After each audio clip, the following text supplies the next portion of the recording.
We're on the morning break in the questioning of Joe Batty, a anti-fascist activist who was targeted by the undercover police officer Carlos Araki. I'm joined by Dan Gilman, who was mentioned quite a lot during this morning's evidence. Yeah, as seems to be traditional with all the questioning of activists, we started off with a lot about the personal history of the witness, talking about how he became a socialist when he was 14, how the National Front came through school and started leafleting, and how that was his introduction really to fascism, how he went on to study fascism amongst many other things at Ruskin College in Oxford and going to the University of Kent, I believe is where he met you, being involved in the setting up of Kent Fascist Action Committee. I've then seen a whole bunch of reports by Carlos Araki about No Platform, the anti-fascist group of the late 1990s, early 2000s. There's an insinuation in these reports that anti-fascist activists visited the homes of fascists, which is, there's no evidence sort of given. It was pointed out by Tim Salisbury, who is the junior counsel to the inquiry, who is doing the questioning, that maybe if the word disrupt was put in place of attacked in the reports, then possibly they might be considered truthful. It's a fairly big difference. Yeah, I mean, time and time again, as Joe said in his responses, this is all about Carlo justifying an unjust placement. He puts in language, he puts in activities, he makes up whole events just didn't exist, just to justify a completely unjust placement. I mean, there was numerous events that Joe quite rightly just bats back and said it didn't happen. So it's very clear that, again, Joe's facing all questions trying to present that we were legitimate targets in some way, for us, legitimises all the unjust thing.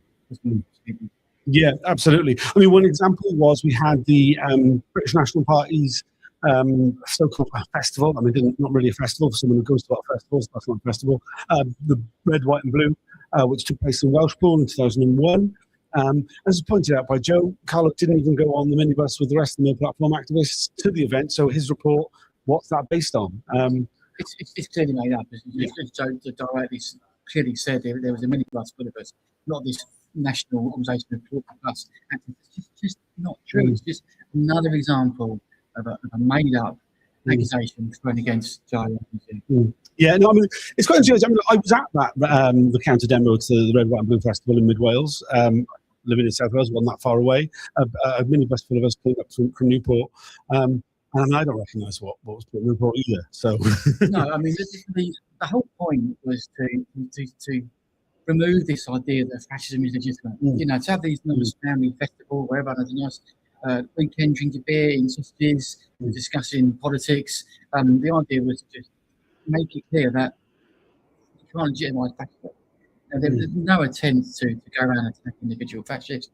We didn't have no political desire to do that, no organisation to do that. It just wasn't what it was about. It was about just being clear how fascism in this country isn't a nice weekend affair. Yeah, no, absolutely. And I mean, something which really comes across again, which is something we've seen over and over again from the reports by undercover police. There is a real desire by these officers to justify their deployments by inventing this spectre of a much more serious amount of conspiracy to commit serious violence than was ever actually the case. Yeah, and this idea that the minute that they keep saying Joe became a national organiser and is going to take it underground, I mean, the language there is just nothing to do with the reality.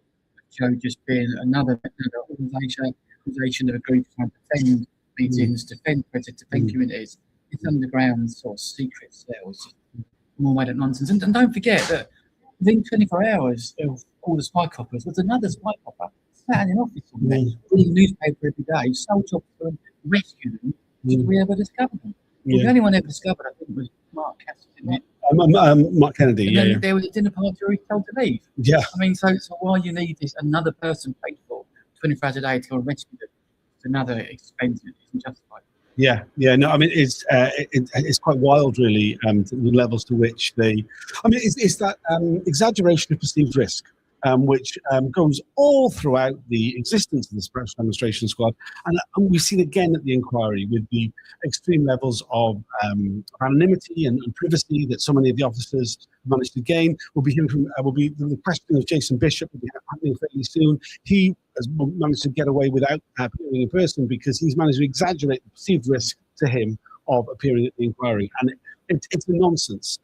This exaggeration of perceived risk, like of left-wing activism, was part of it. It kind of gave the SDS some sort of prestige, it seems. And by doing so, they justified the huge amount of money that was spent on the unit, their own overtime, the largesse that they got. But let's not forget that millions of pounds that we spent on this year of public inquiry has only been spent Mm. because of the misbehaviour of the SSO. Yeah, absolutely. And it shouldn't also be forgotten that at the same time as all this was going on, the far right was engaged in very, very serious violence. Things which manifested itself in the Copeland bombs in London, groups that went on to murder an MP, to murder a police officer, to conspiracies to do all sorts of very, very serious political violence, which wasn't being countered by the police at all. But was being countered by Joe Batty. Absolutely, yeah. And I think that's really the key thing, is that we should be thanking the likes of Joe Batty for tireless public service in opposing a genuine threat to people's lives coming from genuine political extremists who are engaged in genuine violence. Absolutely. Let's go. Yeah, we should go back in and we'll sign up again. We'll do another longer video at lunchtime. Please join us then. Bye for now. All right.